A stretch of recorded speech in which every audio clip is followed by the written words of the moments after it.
wondering for 25,000 years. Why, if we were immortal, why the heck have we been dying all these years? Why don't we remember who we are if we're somebody special? If we're something different than what we perceive as animals, and we actually have this huge amount of consciousness called spirit that has the answers to everything, is directly connected to God, why don't we know this? Why does it seem like something we wish for? Hope is there, but we have no evidence to really support. There are reasons why these things took place, and the reasons are huge. We're in the middle of a big, big drama right now on this planet. It's not a drama that started yesterday. It's a drama that started in a period of time that's known as the Atlantean period. Now, we hear legends of Atlantis coming up in our culture these days, and it's still a fictional place in terms of mainstream experts telling us what our past was. Mainstream experts base their interpretation of what they think our past was on records and bones that they found and guesses they've made as to what those might mean if you put them together in certain ways.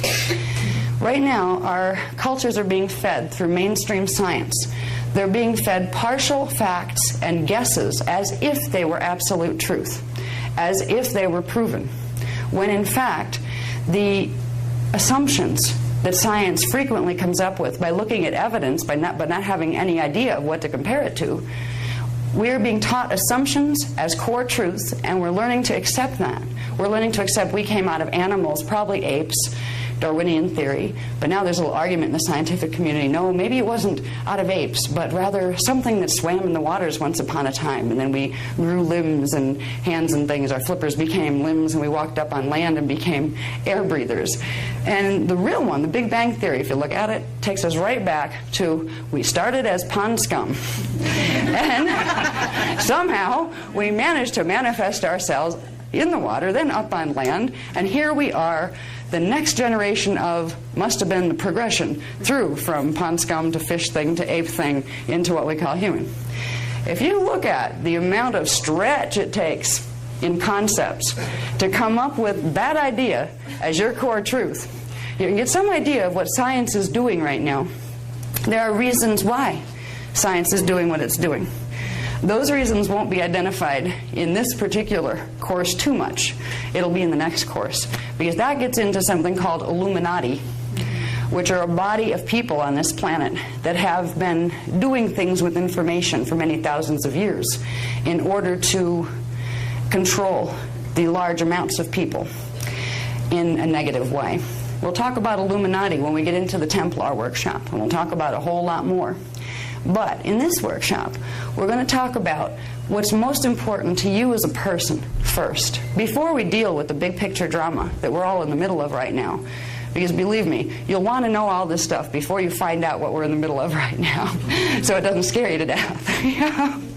See, there's no reason to be afraid of the big picture drama if you already know the solutions. All right? So here, we're going to give you the solutions first. The solutions have to do with understanding what your body is, what your mind is, what your consciousness is, where your spirit's located, and how to get it the heck back into your body so you can start having a better life experience here. Kathara healing is the beginning process of learning how to do that, because we will learn literally the anatomy, the structure of our anatomy on 15 dimensions. Now, 15 dimensions. It's funny if you look at science again, they have all sorts of theories. There's a unified field theory. There's quantum theory. Theory implies guess, because we don't know. All right? Now, this information that is being presented here, you will be shown the structure of 15-dimensional physics. You will be shown the structures that exist within those structures that allow us to create what's called the hologram of matter. This is not a theory. Now, scientists would love to argue with me, I'm sure. Well, how do you know it's not a theory? Everything is a theory. No, it isn't. Fortunately, there are levels of reality. There are beings in levels of reality that have not been involved with the distortions of consciousness and biology that have taken place on this planet, who have held the records, who have held the original creation records that literally detail the spiritualized science by which creation itself is brought into manifestation by a common source intelligence that many people choose to call God.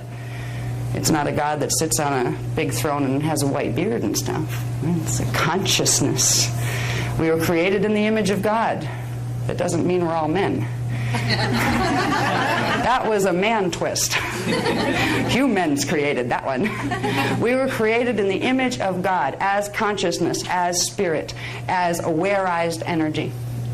Now, we're going to learn about the structure of how we as awareized energy got ourselves into this predicament of being stuck in a mortal body. We're going to learn 15-dimensional structure, and I will teach this to you as an absolute, not as a theory. Now, you have the absolute free will choice to take anything I say and consider it a theory, a guess, or a belief, as opposed to something that is known. But in my life and in my world, these things are known. So I teach with a lot of conviction, because I'm not teaching you guesses. I'm teaching you what I've known and found to be true. Part of the reason that, even though I was painfully shy all through my growing up stage, and I literally dropped out of college because I had a public speaking class as a requirement, and I got an A on my written speech, and it was my turn to go up and read it. And I couldn't deal with it because I was terrified of talking to people this way. I was used to telepathy, but not speaking. Now, what could possibly get somebody who's that painfully shy up doing what I'm doing, talking about absolutely radical theories of science and spirit in front of all sorts of audiences all over the world? You can't fake that one. It takes a lot of conviction. It takes a knowing and a desire to share a truth that has created a freedom in my life. A freedom that, because I know these things, because I've been taught these things, and I have used the technologies, I have found levels of my own consciousness, got them back into body. I have learned to do things with my consciousness, and we're beginning to learn how to do them with our bodies, that are science fiction compared to what science tells you is possible. I know that these are the freedom teachings, and if I can at least get some of that across to each one of you, and each one of you will get a little piece that's all your own. It'll mean something different to every one of you, because every one of you came here for a different reason. There's a need that brought every one of you here, a core need that you might not even know on a conscious level, but there was some piece of information that you were looking for that would be your next step to grab hold of, so you could start to make a difference and start to find your power again. Because what's happened on this planet to everybody is that we have lost our power. Right now, we walk around in a world that appears to inflict itself on us from the moment we take our first breath. We appear to be in a world that happens to us, not a world that we create. We appear to have all sorts of things coming at us constantly. That is a very real appearance when you're stuck here. But when we start to realize the framework of reality that is creating this, when we start to realize this is a hologram field. What's that? It's a thought form field. That means, theoretically, my thoughts should be able to influence it, right? Theoretically. Well, they do. If your DNA imprint was working the way it was designed to work by its divine blueprint, by the original blueprint that Source created humans to be, you would be able to literally manifest everything directly into matter with no problem at all. There are a lot of ascension teachings out there these days in the New Age movement. They will teach you it's all mind over matter. Just believe this or believe that, and poof, so it will be. Well, it's like there's a lot of poofs happening out there, but people are still sitting in their chairs. Nobody's demanifested yet. Nobody's been able to manifest a house like that right before them when they only have 2 pennies in their pocket.